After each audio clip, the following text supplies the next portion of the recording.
Olá, professores, sejam bem-vindos à ATPC Recuperação Intensiva de janeiro de 2021. Essa é a segunda ATPC de Recuperação Intensiva elaborada pela equipe Aprender Sempre Recuperação Intensiva do Núcleo Pedagógico da Diretoria de Ensino de Mauá.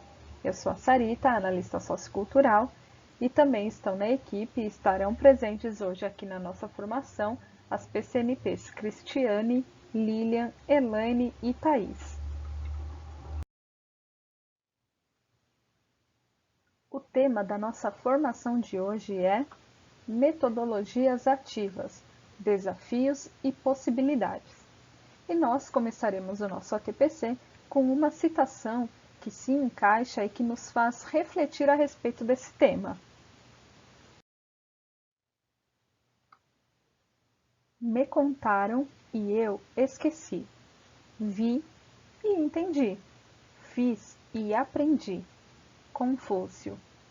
Com essa citação de Confúcio, podemos perceber a importância de vivenciar o aprendizado, de colocar as teorias, de levar as teorias para a prática, para que o aprendizado se torne realmente efetivo. Como dissemos no ATPC anterior, as nossas ações estão alinhadas às ações da Secretaria da Educação. O tema de hoje é uma retomada daquilo que já foi trabalhado pelo Centro de Mídias de São Paulo. As metodologias ativas, elas são bastante importantes no planejamento e na aplicabilidade nas aulas remotas e também no ensino híbrido, que é a nossa nova realidade. Os objetivos da nossa formação de hoje são orientar as unidades escolares quanto aos encaminhamentos para o trabalho com a recuperação do ponto de vista das metodologias ativas. Refletir sobre o currículo e as metodologias, o fazer pensar e os atuais contextos de ensino. Orientar e subsidiar os professores a conhecerem as metodologias ativas e a aplicabilidade delas. Orientar os professores quanto à importância do planejamento dos projetos. Esta é a nossa pauta de hoje. A PCNP Thaís falará conosco sobre BNCC, Currículo Paulista e Vygotsky, planejamento, metodologias ativas, pirâmide de Glasser, e em seguida veremos um vídeo sobre metodologias ativas. Na sequência, a Lilian falará conosco sobre os benefícios das metodologias ativas, e a Elaine trará exemplos dessas metodologias. E para finalizar, a Cris falará conosco, mostrará para nós algumas boas práticas de metodologias ativas no ensino remoto. Agora, eu passo a palavra para a Thaís, para que ela dê início à nossa pauta. Olá, sejam todos muito bem-vindos. Eu sou a professora Thaís David, PCNP de Língua Portuguesa. Vamos começar agora o nosso estudo sobre as metodologias ativas na educação?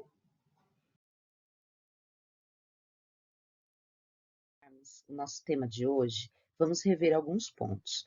O primeiro deles é a BNCC, Base Nacional Comum Curricular, e o Currículo Paulista. O nosso currículo, ele está totalmente adequado às premissas da BNCC.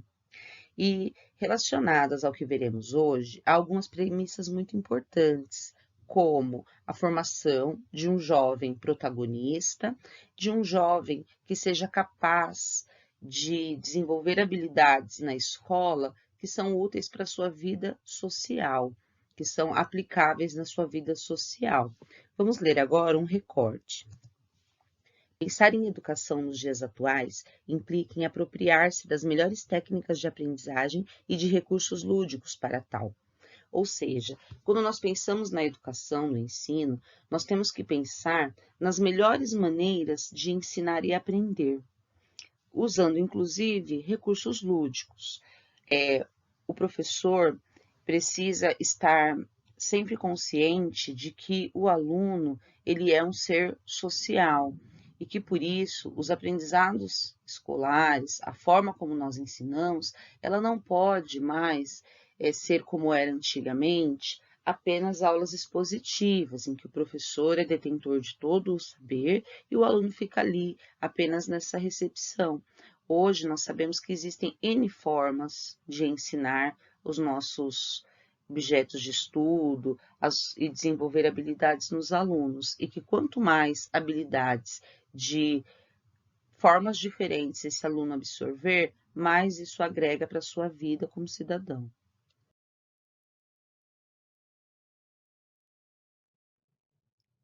Falaremos agora um pouco sobre Vygotsky, um importante pensador russo que tanto contribuiu para o nosso aprendizado como professores, né? Ele compõe aí a parte pedagógica tão importante que nós precisamos ter enquanto professores.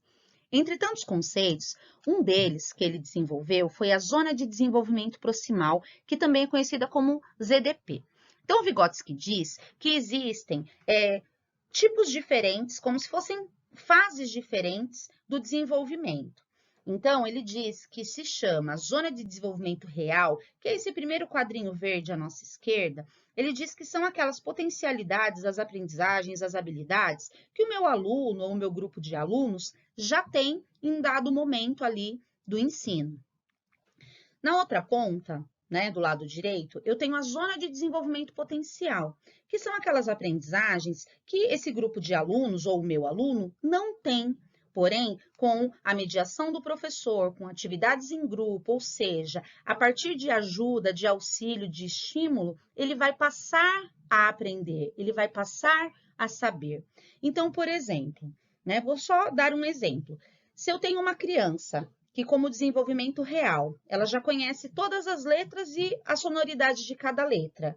Eu tenho, na zona de desenvolvimento potencial, a formação de sílabas. A criança já conhece as letras. Então, o próximo passo, aquilo que ela ainda não sabe, mas ela já está pronta para aprender por conta do pré-requisito do desenvolvimento real, é a formação de sílabas. Então, digamos que o professor, através do seu auxílio, do seu estímulo e da aprendizagem da mediação do professor, o aluno vai transformar aquilo que era potencial, aprender sílabas, em algo real.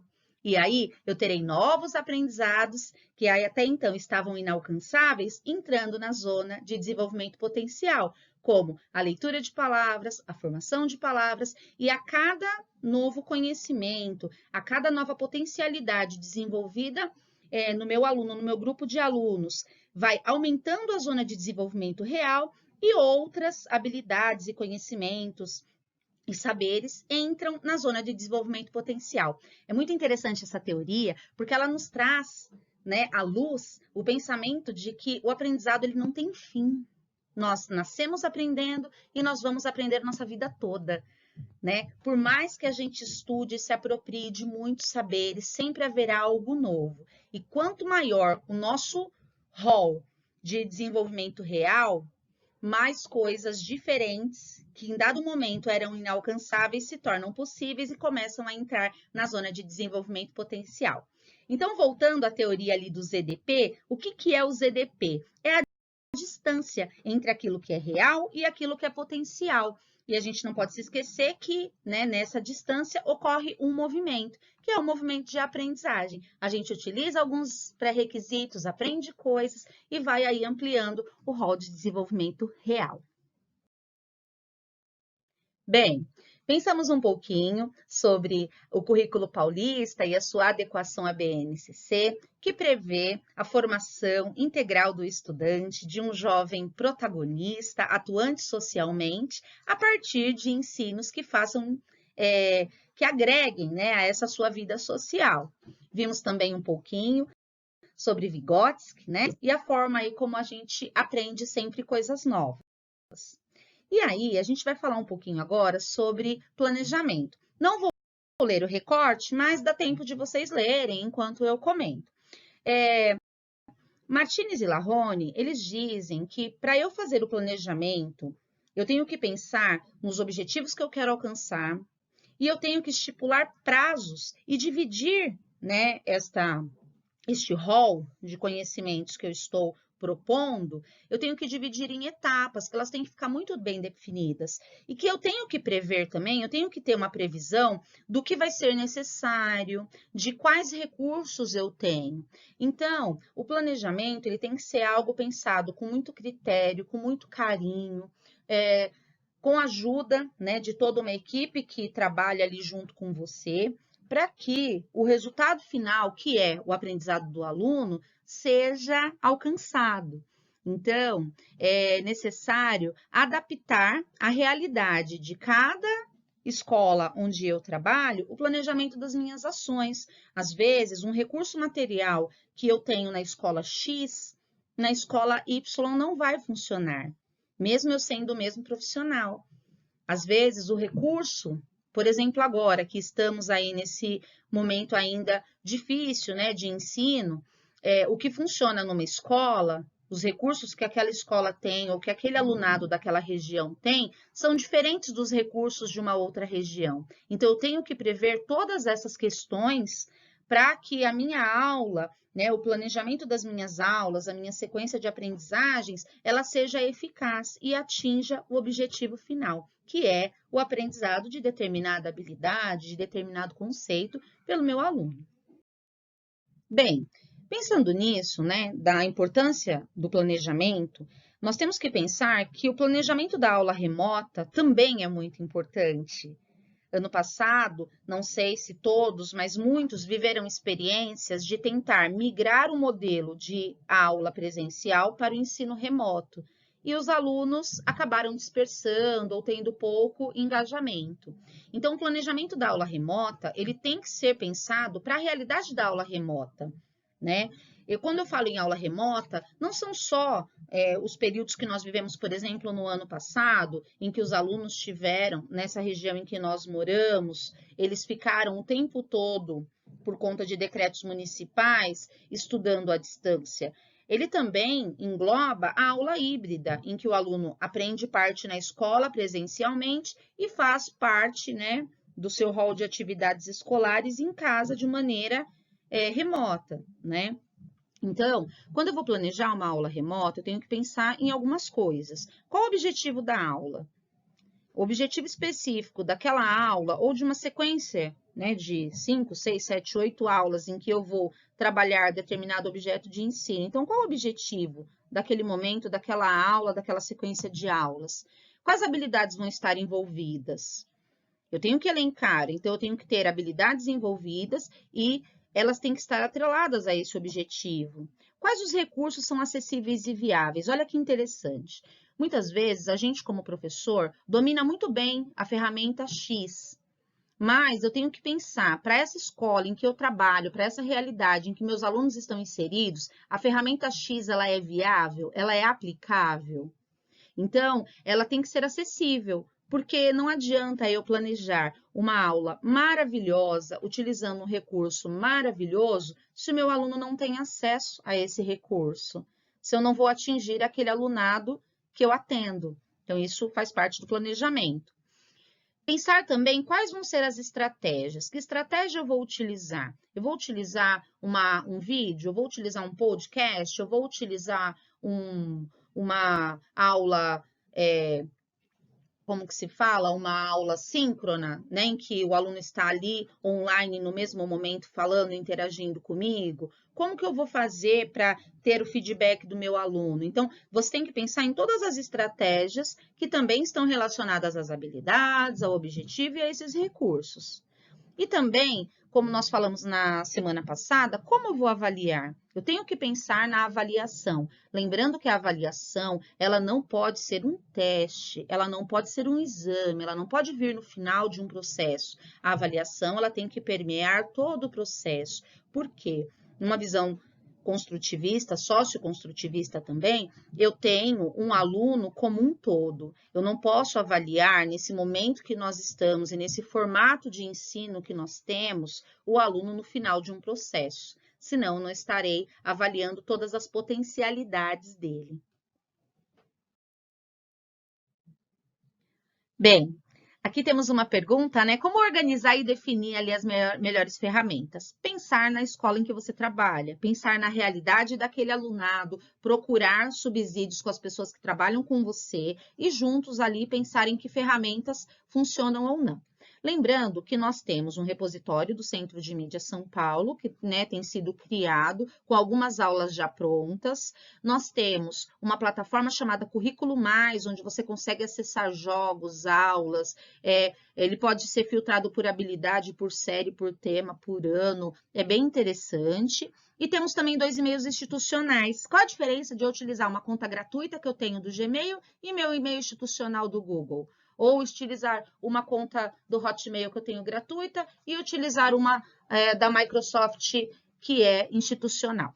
Quando eu utilizo uma conta institucional, eu tenho acesso a aplicativos que a conta gratuita não me dão, porque o e-mail institucional ele é uma conta paga. A gente não paga, mas faz parte ali de um pacote que o governo tem, né, com essas 2 empresas e que ele compra, né, o direito de que nós, professores, utilizemos. Então, ali tem uma série, tem ferramentas de meeting, que são essas de encontro, como o Meet e o Teams, tem ferramentas de sala de aula virtual, como o Google Classroom. Vocês têm ferramentas para formulário, tanto em um quanto o outro. Então, é bastante interessante explorar essas ferramentas, procurar recursos. Os PCNPs de tecnologia fizeram aí alguns vídeos ensinando. O Centro de Mídias também tem vários videozinhos curtos ensinando a utilizar diversos recursos, né? Fora esses recursos, tem outros gratuitos que a gente consegue fazer por aplicativo de celular. Edição de vídeos, edição de imagens, podcasts, enfim, é uma gama imensa, né, de aplicativos também gratuitos que a gente consegue aí localizar. Então, existem muitas ferramentas, mas sempre você precisa pensar no alunado que você atende. Por isso, é importante escolher a ferramenta que melhor se aplica ao objetivo planejado, ao conteúdo abordado e à realidade ali na qual sua escola está inserida. Bem, agora vamos ao nosso tema de hoje. O que são metodologias ativas? São recursos metodológicos que surgiram para focar no processo de ensinar. É uma forma de buscar a participação efetiva do aluno e ter um aluno realmente protagonista, como eu disse ainda há pouco.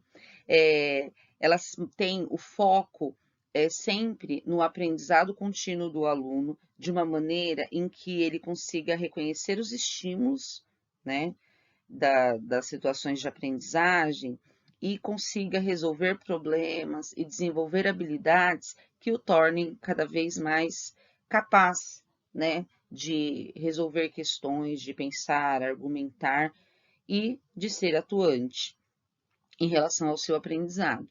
Então, metodologias ativas em inglês, né, é conhecido como Learning by Doing, e ele tem ali ele nos traz ali algumas ideias. Dentro da imagem está escrito assim: o que eu escuto, eu esqueço.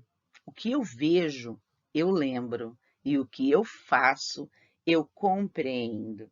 Então, seria bem aquela ideia de que o aluno ele não pode mais, né, ser uma pessoa totalmente passiva durante o processo de ensino-aprendizagem.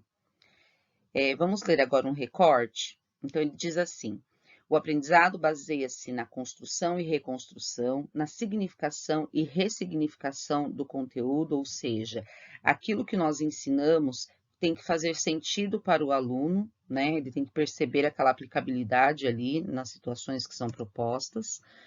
E aí o recorte diz que é um processo amplo e possui como principal característica a inserção do aluno, estudante, como agente principal responsável pela sua aprendizagem, comprometendo-se com o seu aprendizado. E veremos agora quais são os principais objetivos das metodologias tidas como metodologias ativas. Então, o principal objetivo desse modelo de ensino é incentivar os alunos para que aprendam de forma autônoma e participativa, a partir de problemas e situações reais. A proposta é que o estudante esteja no centro do processo de aprendizagem, participando ativamente e sendo responsável pela construção de conhecimento. para que nós possamos entender um pouquinho melhor sobre como funcionam essas metodologias ativas, porque são diversas metodologias que são consideradas ativas, nós vamos ver agora um pouquinho a pirâmide de William Glasser, que nos ilustra muito bem como funcionam as metodologias ativas e qual a diferença entre metodologia passiva e metodologia ativa. Para entendermos melhor as metodologias ativas, vamos recorrer agora à famosa pirâmide de William Glasser.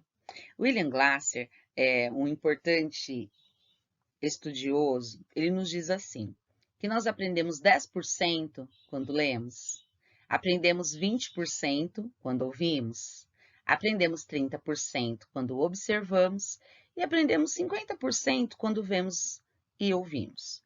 Essas 4 primeiras partes da pirâmide, elas são metodologias passivas. Por quê? São recursos metodológicos em que o aluno ele é passivo, ele recebe aquilo que lhe é proposto, ele não atua, ele não tem nenhuma atuação, ele apenas recebe. Então, ele é estimulado a ler, ele escuta, ele vê e algumas vezes ele vê e ouve ao mesmo tempo. Então, são metodologias que todos nós, como professores, já praticamos e já tivemos professores assim, e são consideradas metodologias passivas. Já as metodologias ativas, elas podem ser vistas dentro da pirâmide de William Glasser nas 3 últimas partes da pirâmide. Olha que interessante. William nos diz que aprendemos 70% quando discutimos, ou seja, quando somos estimulados a interagir, a conversar, a perguntar, a repetir, a debater. Percebem como aqui o aluno não é mais passivo, ele passa a ser ativo dentro do processo. Então, esse tipo de metodologia, aulas que trabalhem com esses comandos, são aulas que já têm um olhar ativo. O próximo, ele diz que aprendemos 80% quando fazemos, ou seja, quando somos estimulados a escrever, interpretar, traduzir, expressar, revisar, praticar. Também são metodologias em que o aluno ele se torna agente do seu saber. E, por fim, William nos diz que aprendemos 95% quando ensinamos, ou seja, quando somos estimulados a explicar, resumir, estruturar, definir, generalizar, elaborar, ilustrar. Esta pirâmide, ela é muito importante, né, visualmente, para que a gente consiga perceber a diferença entre as metodologias passivas e as metodologias ativas. Então, vocês percebem que as metodologias ativas, elas têm sempre uma intencionalidade. Elas são muito bem estruturadas, como eu já falei, tem que haver aí todo um planejamento, e o aluno, dentro de metodologias ativas, ele é sempre ativo em relação ao processo de aprendizagem. Então, as estratégias pedagógicas que o professor prevê lá nos seus planos, elas estimulam o aluno a se apropriar a essa produção de conhecimento, a resolver problemas, a ter criticidade, a ser uma pessoa reflexiva.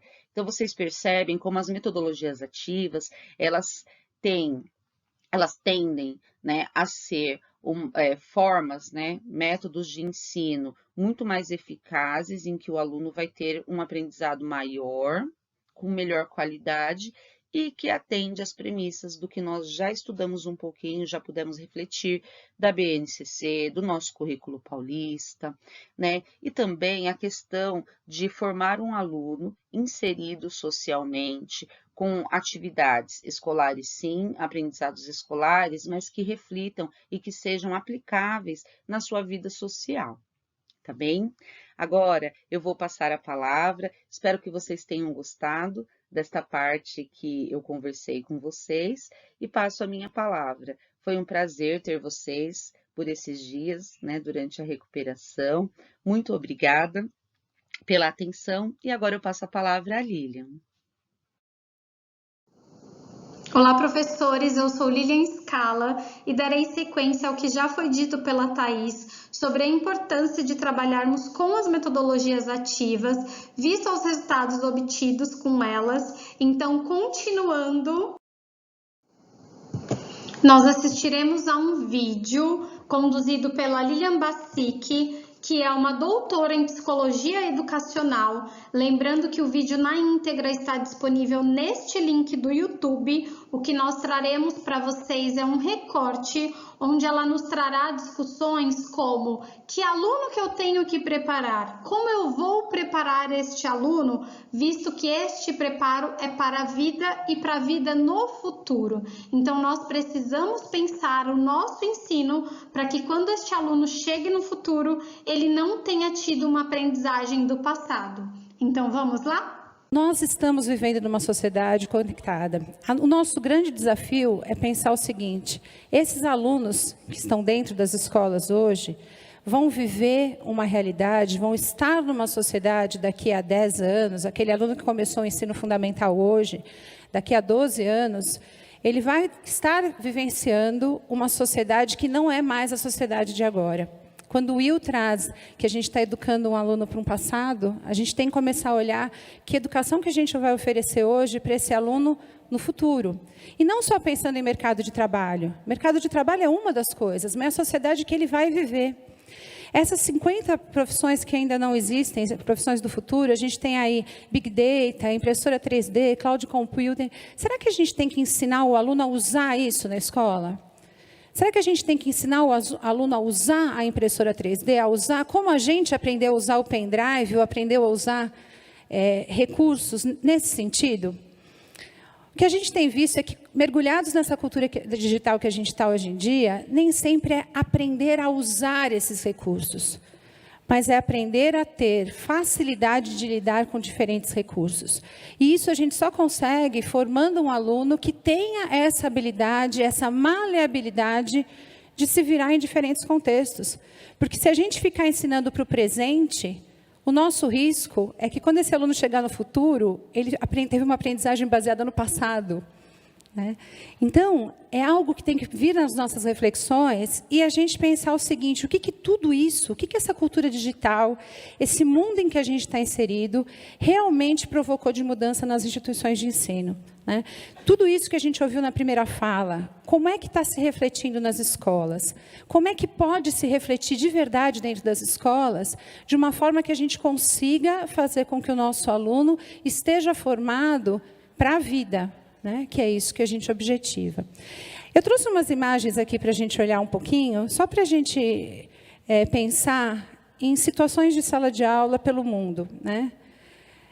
Essas imagens mostram diferentes contextos de sala de aula, em diferentes locais. E essa organização de sala de aula passa alguma mensagem para a gente. Né? Que mensagem a gente tem numa imagem como essa? Que mensagem esse espaço passa para a gente? De quem é? O conhecimento está na mão de quem? Essa organização, no estilo que a gente está tendo aqui, reflete quem é que está recebendo e quem é que está transmitindo. Acaba mostrando para a gente quem está tendo um papel ativo no processo e quem está tendo um papel de receptor. Né? E isso não é algo que acontece no Brasil, é algo que a gente tem como reflexo em várias instituições pelo mundo. A nossa reflexão é pensar que se a gente continuar fazendo esse tipo de desenho dos ambientes escolares, muitas vezes a gente não está atingindo ninguém. Eu gosto muito desse material do professor Todd Rose, não sei se alguém já teve a oportunidade de assistir a um TED dele. Né? Ele trabalha com o mito da média. Quando a gente está planejando a nossa aula, quem daqui é professor? Levanta a mão, por favor. Quem é professor? Está em sala de aula ainda.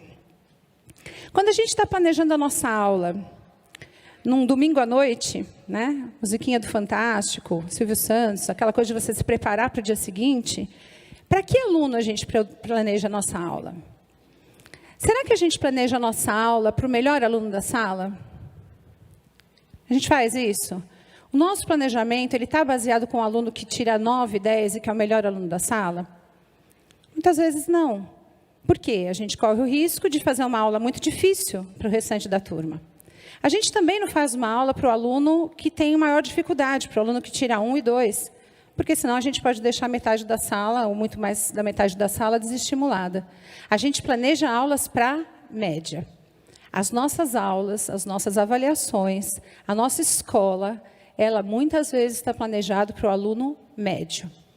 Existem alunos médios dentro da escola, em português, alunos que estão na média em matemática, mas será que a gente tem um aluno que é média em tudo? Alguém de vocês se considera um aluno que durante a vida escolar foi média em tudo? Nós não somos. Nós vamos bem em uma determinada matéria, temos mais afinidade com matemática, mais dificuldade em português e por aí vai. Imaginem um aluno que passa a vida escolar dele inteirinha, tendo aulas médias. Aulas para alunos médios. Então, quando a gente começa a refletir sobre isso, a gente tem que refletir sobre a avaliação e sobre, principalmente, a condução, o processo. Se a gente começa a pensar nisso, e falando dessa cultura digital, vem uma dúvida, e a gente usa o quê? Então, vamos instrumentalizar nossas escolas com computadores. Um computador para cada um vai resolver o problema. A gente pode ter aulas incríveis com um computador para cada um, como a gente pode ter aulas terríveis com um computador para cada um.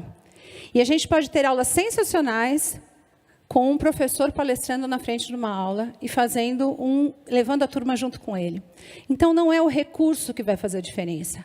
A nossa defesa é que a hora que você começa a mudar a forma de conduzir suas aulas, você tem muito mais chance de não trabalhar apenas com a média, mas começar a olhar para os extremos. Quando a gente pensa nisso, ok, e como é que eu faço isso? Isso foi algo que me inquietou muito. Eu fiz magistério. Mais alguém daqui fez magistério? Eu adoro gente levantando a mão. A gente entrega a idade assim, logo na cara, né? Fala que fez magistério, já entregou, ótimo. Fiz magistério, com 18 anos eu estava em sala de aula, com 27 alunos de 3 anos de idade. Meu filho tem 17 anos, eu não sei se eu deixaria ele com 28 crianças de 3 anos de idade o ano que vem. Mas, 18 anos de idade, eu tinha lá minha turma, e eu já me inquietava. Como é que eu faço 28 alunos, cada um com uma característica, serem contemplados numa aula? Então, isso sempre me inquietou. Comecei a utilizar tudo que a escola promovia de recursos digitais, retroprojetor, mimeógrafo, com muito álcool também, que a gente levava para esses alunos, aquelas folhas encharcadas, retroprojetor, videocassete. Lembram daqueles videocassetes no canto da sala, na parede, aquela tela minúscula, e 40 alunos na sala assistindo, mas era o que tinha de mais inovador. Só que, mesmo com esses recursos todos, a gente ainda tinha a mesma situação de ter uma aula para todo mundo. Nos meus estudos no mestrado, eu comecei a mergulhar um pouquinho mais na área do ensino de ciências, de entender um pouquinho como é que se construía conhecimento. E no doutorado, eu comecei a observar que recursos a gente poderia ter para facilitar, parar de olhar para a média e começar a olhar para os alunos com as suas características, pensar um pouco mais em personalização. E nos meus estudos no doutorado, eu acabei conhecendo a proposta do Blended, que está sendo usado aí nos Estados Unidos, capitaneado aí pelo Instituto Clayton Christensen. Eu fiz parte de um grupo de experimentações aqui no Brasil, que fez um processo de pesquisação com professores. A gente teve mais de 1.700 professores inscritos, e esses professores eram aqueles professores early adopters, aqueles professores dentro da escola que já queriam inserir tecnologia, já queriam fazer alguma coisa diferente. Nós olhamos para esses modelos e dissemos, ok, isso funciona lá nos Estados Unidos, e aqui?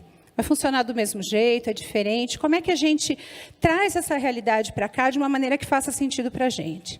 E passamos a fazer uma experimentação com esse grupo de professores. Nessa experimentação, nós começamos a olhar o quê? Inicialmente, a gente dizia para o professor, ok, a gente já sabe que a gente tem que inserir cultura digital, a gente sabe que a aprendizagem do aluno passivo não dá certo, a gente tem que fazer isso mudar.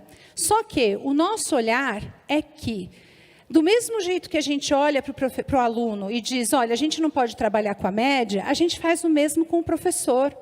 Muitas vezes a gente faz uma reunião no começo do ano, apresenta uma proposta nova para todo aquele grupo de professores, 60, 100, várias vezes participei de eventos como esse, e a gente olha para aquele grupo como se todos eles, a gente trabalha na média com eles também, e acredita que todos eles vão levar para a sala de aula da mesma forma. E a gente começou a perceber, óbvio, que professores, aprendizes, estão lidando com a aprendizagem também, e a gente precisa respeitar isso. Então, logo de cara, a gente dizia para esses professores, reorganize o espaço da sala de aula. Seus alunos ficam enfileirados, muda esse espaço, faz de outro jeito. A gente teve exemplos de professores que disseram, ok, eu vou mudar o espaço. Eu levei meus alunos para um local com mesas circulares e eles ficam trabalhando em grupos. Ok, professor, e aí? O que você sentiu do seu papel nessa hora? Ele dizia, é muito complicado, eles estão todos em mesas circulares, ninguém me ouve. Eu fico tentando falar, eles não olham para mim. Ele mudou de espaço, mas o espaço não saiu de dentro dele, né? Ele mudou de espaço, ele colocou os professores em círculo, ele deveria fazer o quê? Estimular a discussão, mas isso é um primeiro momento. Ele começa, então, a refletir sobre o papel dele. O que eu vou fazer? Se eu mudo de local, se eu não estou mais no centro do palco, o que eu vou fazer? Então, o professor tem primeiro aquela vontade de ficar circulando pelos grupos, né, para garantir a disciplina, para ver se está todo mundo trabalhando, mas o papel dele, né, como mediador, ele vai descobrindo, a partir do momento que ele começa a perceber qual é o papel dos alunos. Ele não precisa ficar o tempo inteiro com os grupos. Esses alunos podem ir desenvolvendo autonomia. Uma das coisas que a gente coloca no nosso projeto político-pedagógico no início do ano é ter um aluno autônomo, crítico, né, responsável. E muitas vezes a gente está centralizando o tempo inteiro as nossas aulas e a gente não dá a oportunidade para o aluno desenvolver a criticidade, desenvolver a autonomia, desenvolver a responsabilidade. Quando a gente começou a reorganizar, a gente disse para os professores, agora, começa a pensar o que você pode fazer para personalizar. A avaliação tem que ser a mesma, existe ainda uma legislação que exige da gente um monte de coisa, mas o que você pode fazer para essa avaliação acontecer no processo? Ela não precisa acontecer no final. E aí, só nessa hora, a gente olhou para ele e disse assim, olha, está na hora da gente, então, começar a te repertoriar. Vamos pensar o que a gente precisa de tecnologias digitais para te ajudar nesse processo, para te aproximar de uma cultura digital. E depois disso, envolva a sua escola. Vamos lá, vamos envolver a escola e vamos levar todo mundo para esse processo. O que a gente percebeu é que, para a gente realmente colocar o aluno no centro do processo, no centro em que sentido? A aula é feita para ele e para cada um deles, não para um bloco de alunos. Para a gente fazer isso, não adianta só colocar tecnologia. Esse foi um dos dados da nossa experiência e que eu comprovei na minha tese. Se a gente colocar só a tecnologia e não começar a olhar de forma dinâmica para tudo isso, se tudo isso não começar a se mexer, cultura escolar, espaço, avaliação, papel, gestão, não adianta. Você não consegue mudar apenas uma peça desse quebra-cabeça. Você precisa realmente ter o envolvimento do todo. E aí, ensino híbrido é uma das questões que eu me aprofundei, mas a gente vê hoje que existem muitas outras possibilidades, né? A gente pensa em gamificação, cultura maker, aprendizagem baseada em projetos. Quer dizer, você tem uma série de propostas, né? Aqui a gente não tem o learning no final, mas se a gente fosse levar para o inglês, seria tudo com learning ali no final. A gente tem uma série de propostas metodológicas que levariam esse estudante a realmente ter uma postura ativa em sala de aula. E é isso que a gente acredita. Por quê? Se a gente for pensar de que maneira que esses alunos conseguem se aproximar, né? Mudei de slide antes da hora, mas tudo bem. Se aproximar dessa realidade, a gente precisa também empoderar esse professor. Tá? Pensando nisso, nós elaboramos um curso online que tem todas essas orientações, gratuito, está ali nesse link, é só vocês entrarem para conhecer mais. E as experiências desses professores também são compartilhadas com todo mundo no material que está presente aí no livro. Nesse livro Metodologias Ativas, quem tiver interesse em conhecer, tem um pouco dessa história do grupo, de como é que foi a gestão desse grupo de professores e os desafios que a gente propôs para eles. Na verdade, o nosso grande desafio, né, o que a gente espera realmente, é desenvolver com esses estudantes pensamento crítico, comunicação, colaboração, criatividade. E isso a gente só vai conseguir mudando a estrutura das nossas aulas quando elas precisam ser mudadas. Eu gosto muito de dizer que a gente não está querendo dizer que a gente tem que abandonar tudo que existiu até hoje. Porque boas aulas, como aquelas que nós tivemos, tanto é que estamos aqui ligados à educação até hoje, não acho que devam desaparecer. Mas a gente precisa, dentro do possível, acrescentar outras propostas para esse estudante que vive num mundo digital e que tem outras relações com o conhecimento muito diferentes do que a gente teve. teve, né? A gente só dependia da Barça, do conhecer, né, das enciclopédias para aprender. Hoje, é um toque de um dedo, eles têm todas essas informações.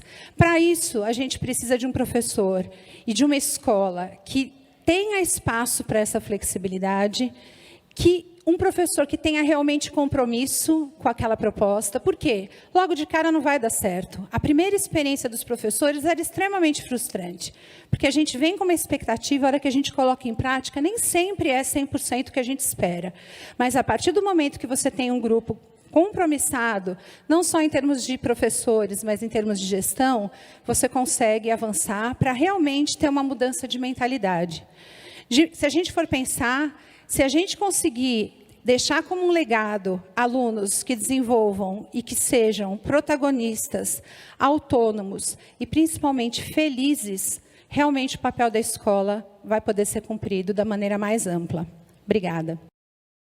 Sistematizando, nós precisamos formar estudantes para ter facilidade a lidar com os diferentes recursos, contextos e para a vida. Mudar também o ambiente escolar favorece essas metodologias ativas e é extremamente importante. Não devemos trabalhar com a média, professores, e sim com a personalização, para não limitarmos. O papel do professor é mediador, é aquele que vai mediar, então nós precisamos mudar o olhar para com o nosso papel docente. Assim como favorecer para o estudante a autonomia, a ser crítico, responsável, protagonista, comunicativo, colaborativo e criativo. E para complementar tudo que nós estamos trabalhando, nós sugerimos como leitura o livro de José Moran, Metodologias Ativas de Bolso, como os alunos podem aprender de forma ativa, simplificada e profunda, que vai tratar aí dessas questões das metodologias de aprendizagem que concretizam essas estratégias e que vão aí nos atender dentro destes contextos cada vez mais amplos. E segundo ele, o José Moran, que é um pesquisador sobre as mudanças na educação da Universidade de São Paulo, no centro da aprendizagem nós temos o aluno e em volta nós temos todas as engrenagens que fazem essa aprendizagem girar, que são elas a autonomia deste aluno, o espaço dessa aprendizagem, a avaliação, o papel do professor, que também é uma engrenagem extremamente importante, a cultura e as TICs. Então, o que são essas metodologias ativas? São aquelas onde a aprendizagem é baseada em desafios, em projetos, trabalhando sempre o mapa conceitual, através de games e maker, o ensino pautado sempre com muita pesquisa e através de oficinas, na qual a sala de aula é invertida, com estudo dirigido, rotação por estações, laboratório rotacional, tutoria e mentoria por parte do professor e personalização. E por que trabalharmos com as metodologias ativas? Quais são os benefícios que elas trazem para nós e para os alunos?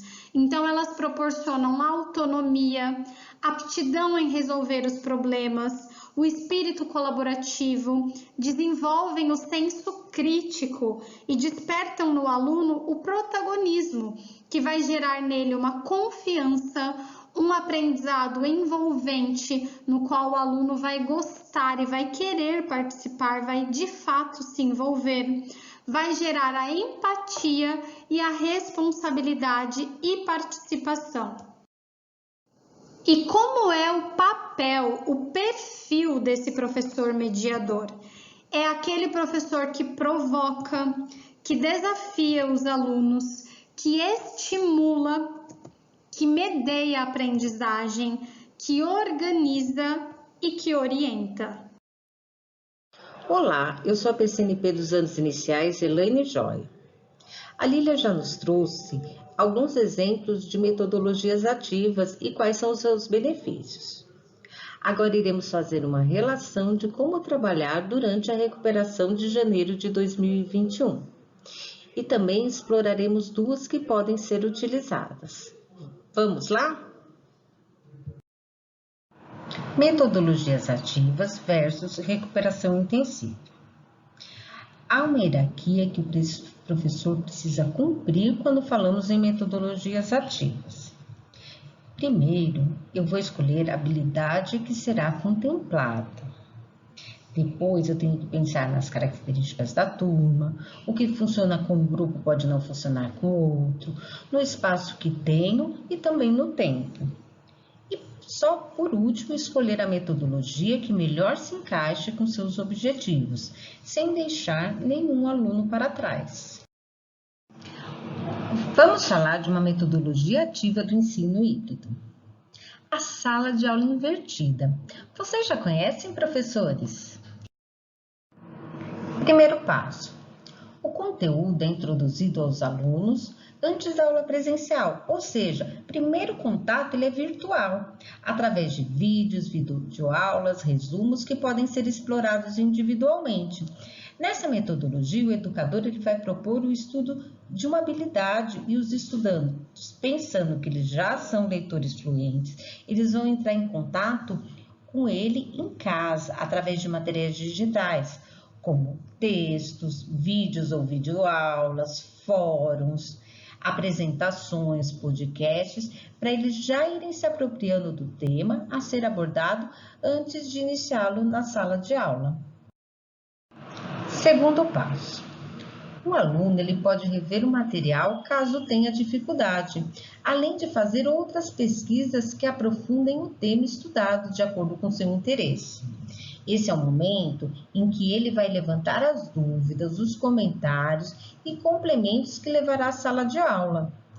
Então, vou desenvolvendo autonomia de estudo do meu estudante, já que ele vai poder selecionar o que assistir primeiro, qual ordem vai acessar esses materiais, ele pode revê-los caso haja dificuldade de compreensão e também ele pode realizar pesquisas paralelas de acordo com o seu interesse. Terceiro passo. Em sala de aula, os alunos tiram dúvidas e o professor propõe e orienta projetos, atividades e debates acerca do tema. O momento presencial, portanto, deve não só trazer conteúdos, mas desenvolver habilidades intra e interpessoal. A intrapessoal é a inteligência de conhecer a si mesmo e utilizar plenamente as próprias competências, ou seja, ser capaz de conhecer suas emoções e pensamentos com clareza. Já a interpessoal é a habilidade de trabalhar em equipe, de aprimorar a comunicação, a empatia e a escuta ativas, que são muito importantes na aprendizagem. Então, é o momento do professor propor essas atividades que favoreçam a troca de experiências, tirar dúvidas, debater, trazer assuntos complementares, desenvolver projetos e atividades em grupo. No nosso caso, a aula pode ser realizada de forma síncrona, através de uma plataforma como o Teams, o Meet ou até o WhatsApp Sala. Vocês percebem que é diferente da forma tradicional, em que o professor primeiro faz a aula expositiva e o estudante traz a tarefa depois. Então, quais são os benefícios da sala de aula invertida? Então, eu tenho a construção do conhecimento junto com o meu estudante, vai desenvolver a criatividade, a autonomia, a automotivação, a colaboração, porque em muitos momentos há trabalho em equipe, e a organização. Tudo isso auxilia o estudante a ser protagonista. Essa abordagem ela gera oportunidades significativas, além de respeitar o tempo de aprendizagem de cada um. Agora iremos falar de outra metodologia ativa. Será que vocês conhecem? É a gamificação. O que é gamificação e qual o seu poder transformador na educação? Gamificar é criar dinâmicas, é usar recursos de games ou jogos que engajem pessoas para atingir um determinado objetivo. Trouxemos alguns dados para exemplificar. 1,2 bilhões de pessoas no mundo jogam, que é um número bem alto. Dessas, 700 milhões jogam online, ou seja, estão constantemente conectadas. Isso representa 44% da população online, ou seja, quase 50%, metade da população.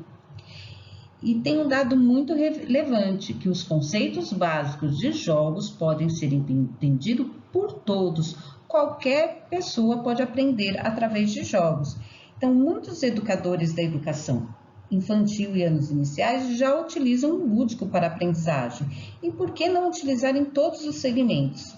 Dessa forma, os estudantes vão aprender de maneira mais atrativa e dinâmica. Nós, professores, temos que trazer este mundo para a sala de aula de forma a favorecer a aprendizagem. Vamos entender melhor como tudo isso funciona. O que é? Gamificar não significa usar apenas jogos prontos, mas sim utilizar elementos dos games para promover a aprendizagem. Não quer dizer que preciso saber tudo sobre jogos, mas eu posso trabalhar com os estudantes e aprender junto. O professor precisa ter foco nas habilidades e junto com eles podem ir criando e construindo o jogo. Então, nesse jogo eu vou ter missões e desafios, ele tem que ter pontuações e rankings, prêmios distintos e também avatares e cenários que eles adoram e podem auxiliar neste momento.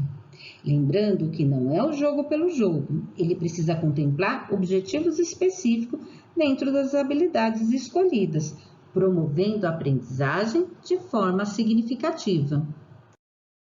Para finalizar, o que promove?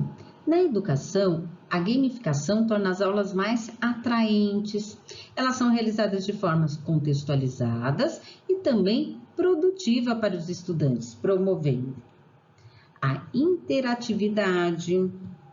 Em vez de receber informação digerida, os alunos precisam tomar decisões de acordo com a interação com diferentes cenários, personagens e acontecimentos.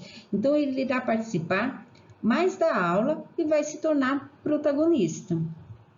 Eu também tenho alcance de objetivos. Toda informação serve a um propósito, seja para ganhar pontos ou passar de fase. Então, ele vai entendendo todo esse processo. Eu desenvolvo o trabalho em equipe. É preciso combinar recursos e habilidades para se atingir o resultado desejado. Eu vou envolver, inclusive, os alunos mais quietos e vou desenvolver habilidades interpessoais que já comentei com vocês. Eu tenho a linguagem tecnológica. A linguagem tecnológica é familiar aos alunos que podem usar ferramentas rotineiras para eles, como celular, tablet ou computador para aprender. Eles já possuem essa linguagem que muitas vezes nós educadores até não conhecemos. E vai trabalhar, por último, com a resolução de problemas. Alunos devem usar a criatividade para resolver situações de problema, com as informações e recursos disponíveis. Isso faz o aluno pensar, desenvolver sua criatividade, que é muito importante para a aprendizagem. Então, através da gamificação, os estudantes estão no centro do seu processo de aprendizagem, pois eles podem sugerir ideias, eles podem auxiliar na construção do processo. Isso fará com que desenvolva sua autonomia e, consequentemente, vão ser os protagonistas do percurso que precisam percorrer na aprendizagem. Agora, passo a palavra para a PCNP Cristiane dar continuidade na última parte desta formação. Olá pessoal, sou PCNP Cristiane e faço parte da equipe de matemática aqui na Diretoria de Ensino de Mauá. Agora vamos trazer para vocês 2 sugestões de práticas para que vocês utilizem nesse momento de ensino remoto. Vamos lá? E a nossa primeira prática do dia será um quiz de língua portuguesa. Tá? Quero agradecer aqui as professoras Érica, Gisele, Ivanilda, Joana, Márcia, Maria Eliane e Solange, e a PC Laura, da Escola Neuza de Fátima, que nos mandaram esse quiz e achamos muito interessante. Vamos a ele?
Legal esse quiz, né? Então, as professoras, elas utilizaram vários recursos do PowerPoint para montar esse quiz. Mas antes de montar, né, de chegar na montagem do PowerPoint, elas escolheram as habilidades. Depois, pensaram num tema de acordo com a faixa etária desses alunos. Pensaram em perguntas que levem o aluno a refletir e também que essas perguntas já consigam sanar algumas dúvidas que os estudantes eventualmente venham a ter. E lembrando que esse quiz, ele dá para fazer adaptações com todas as áreas do conhecimento. Então, vocês podem utilizar esse quiz, esse modelo de quiz, para a sua área de conhecimento. Tá joia? Agora, né, dessa nova prática, né, essa segunda prática de hoje, é uma prática que a gente apresentou no ATPC de Matemática do dia 26/11, né, do ano passado, aqui pela diretoria. Vamos apresentar apenas um trecho para vocês, mas se vocês tiverem curiosidade, quiser ver na íntegra, a gente está disponibilizando aqui para vocês o link e também lá no site da diretoria, né, de matemática, no ícone de matemática, vocês terão o ATPC na íntegra, caso vocês tenham curiosidade para ver ele no todo. Então, vamos assistir agora uma boa prática com um jogo. Não é isso, Rodrigo? Nosso jogo de hoje será o nosso conhecido Stop, só que na versão remota, né? Como você, professor, pode trabalhar com o material Aprender Sempre remotamente utilizando o Stop, que é uma sugestão nossa, certo, Rodrigo? Isso mesmo, Cris. Aí é uma das metodologias que nós fizemos, né, com essa gamificação, onde a gente convidou alguns amigos nossos do PCNPs, né, para trabalhar junto com a gente com esse stop. Vamos lá para a filmagem deles? Pessoal, agora na parte de nossas boas práticas, nós vamos ter hoje uma atividade interativa e nós convidamos alguns dos nossos amigos PCNPs. Nós estamos aqui com a Sarita, nós estamos aqui com a Sara, com a Juliana, com a Edneia, com a Ana e com o Renan. Sejam todos bem-vindos para a nossa prática aí. Vamos lá, Cris, agora é com você. Vamos lá, pessoal. Vou começar aqui, compartilhar minha tela com vocês. Então, hoje a gente vai trabalhar o Stop. E aí, nós vamos trabalhar o Stop com algumas atividades que estão no caderno do Aprender Sempre, volume 3, de todas as turmas, tá bom? Então, do 6º, 7º, 8º, 9º, 1º, 2º e 3º do médio. E que para que isso aconteça, né, de uma forma bacana, a gente tem algumas regrinhas. Então, vamos lá para a nossa regra da nossa brincadeira do dia. Cada acerto, o participante ganha 5 pontos, tá certo? Cada erro, ele vai perder 1 ponto. Quando um jogador gritar stop, então a gente vai parar a brincadeira, vamos conferir se a resposta está correta. Se a gente verificar que a resposta, eu vou falar, a resposta está errada, a gente vai pedir para um outro jogador continuar a brincadeira. Então, vai ter 2 chances, tá? Então, a primeira, o jogador gritou stop, a gente apresentou a resposta, está errada, a gente vai pedir para um outro jogador apresentar a resposta dele. Tudo bem? E ganha o jogador que, ao final, chegar com a maior pontuação. Então, o que a gente tem que fazer para a gente para a gente conseguir desenvolver aqui a atividade? A gente vai preencher aqui uma tabela com os nomes dos participantes, tá? O Rodrigo vai ficar, assim, a sugestão sempre tem uma pessoa para ficar marcando a pontuação, tá bom? Então, no nosso caso, eu vou fazer com vocês o jogo e ele vai ficar marcando lá a pontuação para no final a gente fazer a conferência, tá certo? E detalhe, cada jogador, cada participante, anote as suas respostas e se você ganhou ou não, para a gente conferir no final as pontuações, tá bom? E vamos iniciar a brincadeira? Tem um detalhezinho. A quantidade de exercício fica a critério de cada professor, então cada professor vai verificar, minha turma, eu tenho 45 minutos, acredito que mais exercícios ou menos exercícios, então fica a critério de cada um, tá ok? O que a gente vai precisar, tá? Qual material para a gente participar do jogo? vou pedir para que vocês tenham um lápis, uma caneta, tá, em mãos, uma borracha, ou, né, alguma coisa para você escrever, e um papel. Então, pode ser folha de sulfite, folha de caderno, qualquer folha, tá certo? O que a gente vai fazer? Agora, aqui é a nossa tabelinha. Então, para a nossa brincadeira de hoje, a gente tem 7 questões, tá bom? Aqui, o que a gente fez? Colocamos os nomes, né, dos nossos participantes, pedimos para que eles fizessem um avatar, e sabemos que os nossos alunos adoram, né, os avatares aí, então eles gostam de fazer, você pode brincar com ele com isso, pedir para cada um, né, montar o seu avatar, mandar para você, e você coloca o avatar dele na nossa tabelinha. E aqui, essa tabelinha, o Rodrigo vai preencher. Então, na primeira rodada, a gente fez a primeira rodada, vamos ver quem fez, né? Quem ganhou. Então, vamos lá, vamos supor, a Ana ganhou a primeira rodada, então ela ganha 5 pontos. Supondo, a Edneia deu a resposta, está errada, ela já perde 1 ponto. Os demais não pontuam, né? Porque eles não nem acertaram e nem erraram, ok? E aí vamos fazer isso até o final. A gente vai ver a pontuação no final total e vamos verificar a posição em que ficaram os nossos participantes, tá ok? Vamos fazer o seguinte. Vamos fazer um aquecimento aqui para ver como funciona, como vai funcionar o jogo. Não tá valendo, viu, galera? Não tá valendo. Então, o que eu vou pedir para vocês? Eu vou mostrar para vocês aqui a questão.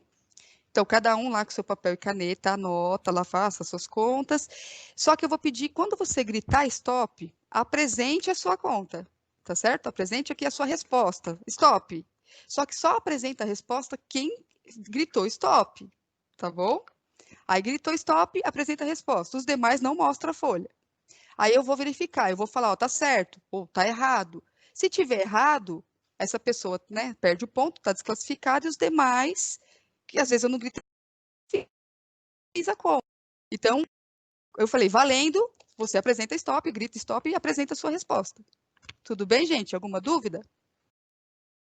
Podem falar, tá todo mundo tenso. Tranquilo? Podemos? Então, vamos fazer o aquecimento, tá? Isso não tá valendo, aqui é só para começar. Aquecendo. Uma empresa comprou 8 centenas, 5 dezenas e 4 unidades de mudas para plantar nos parques da cidade. Quantas mudas foram compradas pela empresa? Valendo. Vamos lá, galera. Stop. Quem gritou stop? Ó, stop. Quem gritou? A Sara? Eu ouvi a Sara primeira. Posso falar, então?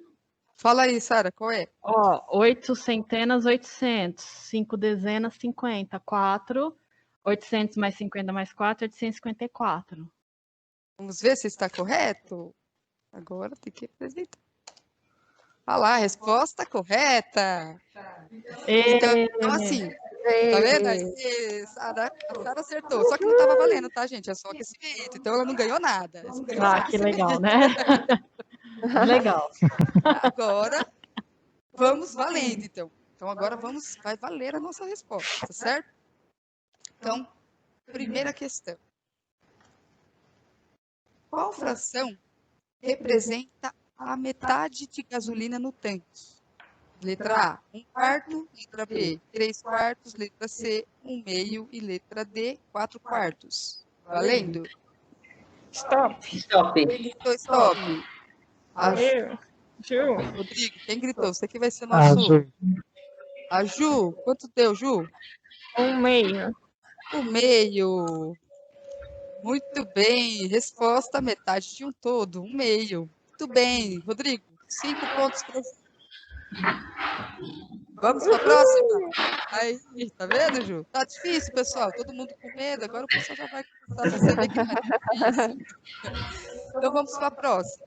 Questão 2.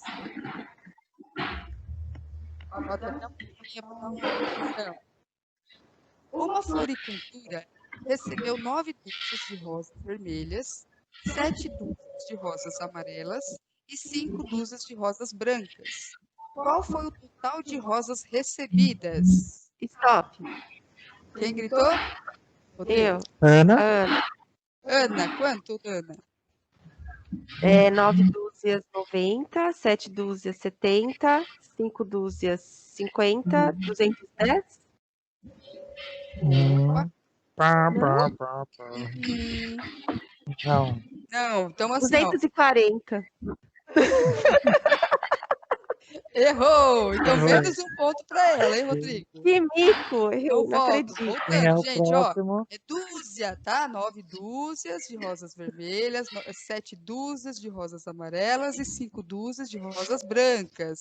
Valendo! Stop. Sim. Stop, Renan. Stop. 112. Renan? Quanto, Renan? 112. 112? Não, Renan. Menos um pro Renan. Stop. Stop. Quem gritou stop? Foi a Edneia a primeira, depois acho que fui eu. Então, Ah, Edneia. 9 dúzias, tá certo. 288. Não, Edneia. Menos um pra Edneia. Vamos Posso lá, falar? Sara. 252. Certo, Rodrigo?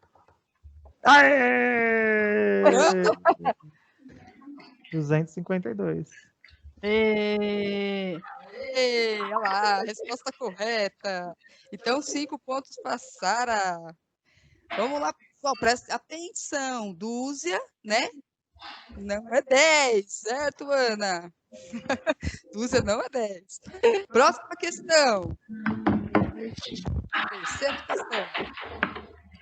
Vamos lá. Marcos exercita-se todos os dias no parque de seu bairro. Ele caminha 2/6 de hora e corre mais 2/3 de hora. Qual o tempo total de atividades físicas que Marcos faz diariamente? Aí temos as alternativas.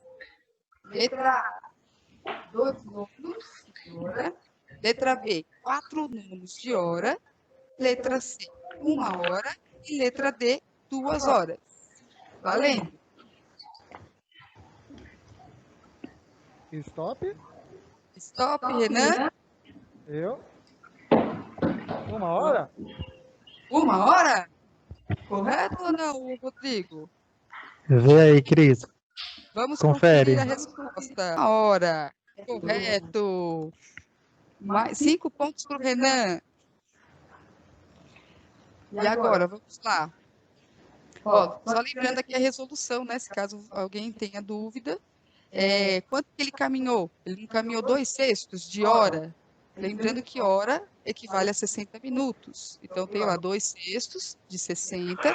Significa, fazendo a simplificação entre 6 e 60, você tem ali, ó, dividindo 6 por 6 dá 1, dividindo 60 por 6, 10, e 2 vezes 10, 20. Então, ele caminhou 20 minutos.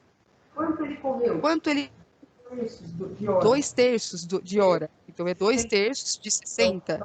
Então, também fazendo a simplificação, né, de 3 por 60. Então, dividido por 3 dá 1. E 60 dividido por 3, 20. Aí, 2 vezes 20, 40 minutos ele correu. Que é o todo o percurso todo. Então, 40 mais 20, 60 é igual a 1 hora. Correto?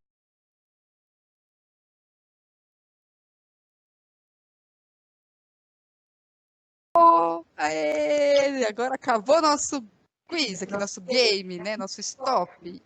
Agora vamos ver com o Rodrigo a pontuação, Rodrigo. Agora é contigo.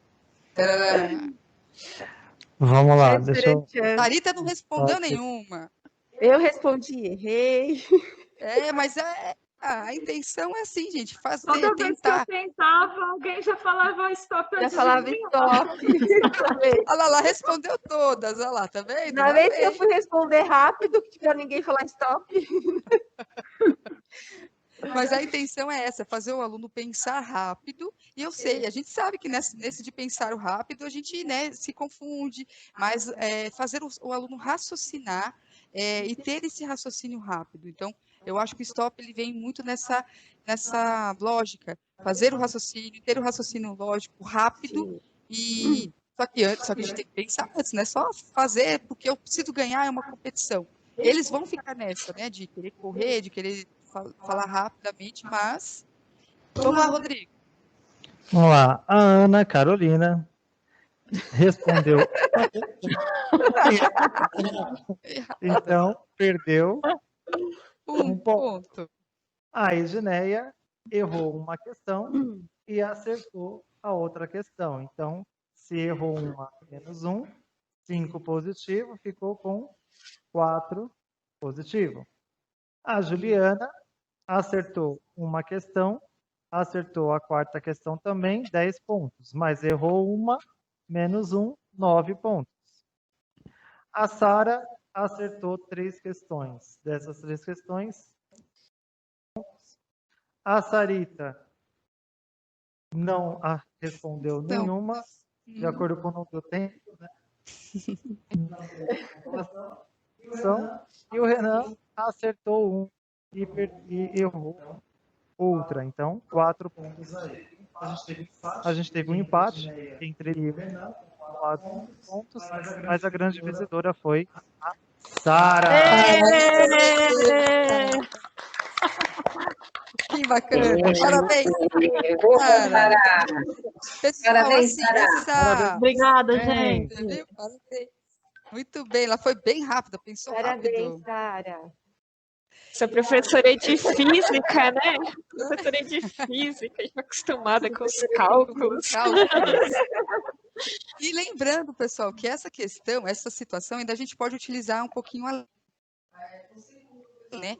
Você como professor, fazendo né, como eu fiz a mediação como professor aqui, o Rodrigo, como parceiro, ele fez a questão, vocês podem pedir para um aluno de vocês fazerem essa questão da contagem dos pontos. E no final ainda vocês podem trabalhar com eles o quê? Os gráficos, fazer o gráfico da pontuação. Então tem várias situações aqui que vocês podem trabalhar né, no conjunto com as habilidades. Então aqui nós tivemos habilidades desde o 6º ano, então cada questão aqui, uma questão foi do 6º, outra do 7º, outra do 8º, uma do 9º, do 1º, do 2º e do 3º do ensino médio. Então, para vocês perceberem como esse material do Aprender Sempre é um material bem rico e tem como a gente trabalhar no contexto para todas as disciplinas, todas as áreas, né, contemplam essa atividade, e vocês podem trabalhar com eles mediando o mesmo assunto. Então, a mesma habilidade, a habilidade de números racionais, vocês podem trabalhar com todas as séries. Então, assim, é uma sugestão aqui, o material vai estar disponível para vocês utilizarem, né, com seus alunos, façam as adequações, né, as adaptações necessárias para cada turma, mas utilizem, tá joia? Rodrigo? Isso aí, Cris, é uma atividade bem interativa mesmo, né, os alunos eles vão acabar entrando na brincadeira aí, né?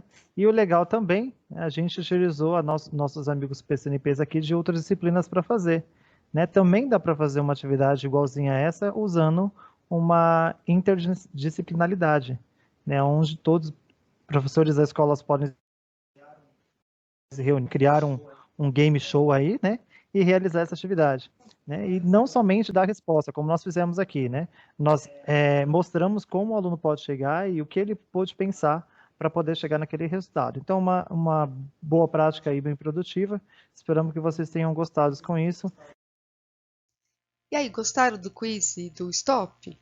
Iremos deixar para vocês à disposição esses PPTs que utilizamos nessas duas práticas, para que você, enquanto professor, utilize e façam as adaptações para os seus alunos, caso haja um interesse em utilizá-las, tá bom? E agora, aqui para finalizar, as metodologias para transformar nossas escolas. Então, professor, não é suficiente planejar metodologias ativas de forma isolada. Elas fazem sentido em um contexto de mudança estruturada e sistêmica. Eu, enquanto professor, preciso pensar, é isso que eu quero, é dessa forma agora que a minha didática irá mudar?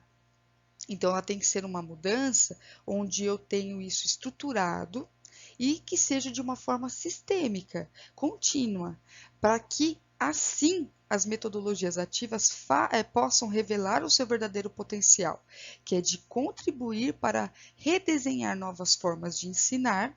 Eu, enquanto professor, estou mudando a minha forma de ensinar e do meu aluno em aprender.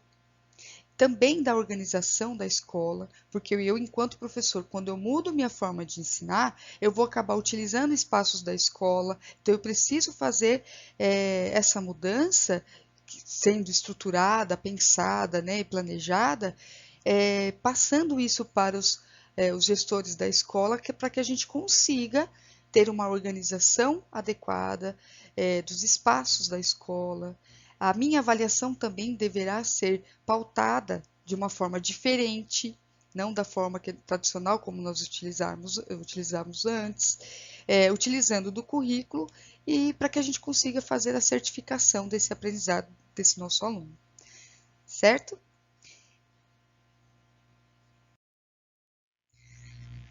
Vamos ver agora o que o Paulo Freire nos diz enquanto essa mudança, né, de metodologias. Olha o quão importante isso é. Então, vamos refletir um pouquinho nessa frase de Paulo Freire, que é: a teoria sem a prática vira verbalismo, assim como a prática sem a teoria vira ativismo.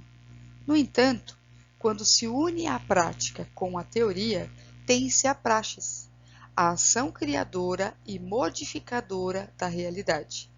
É isso que nós procuramos trazer para vocês hoje, a praxis. Então, tivemos o primeiro momento com a teoria e agora no segundo momento com a prática, demonstrando para vocês que é possível trabalhar a teoria e juntando a prática. Aqui estão as referências de estudos que utilizamos e indicamos para vocês como sugestão para aprofundarem nesse tema. Deixamos para vocês na descrição do vídeo o formulário de presença e caso tenham alguma dúvida ou sugestão, preencham ele para que a gente possa melhorar os nossos ATPCs e tirar as dúvidas que eventualmente vocês possam vir a ter. Agradecemos todos vocês por esse momento, né, de estarem conosco nesse momento de recuperação e tenham um ótimo trabalho. Até a próxima!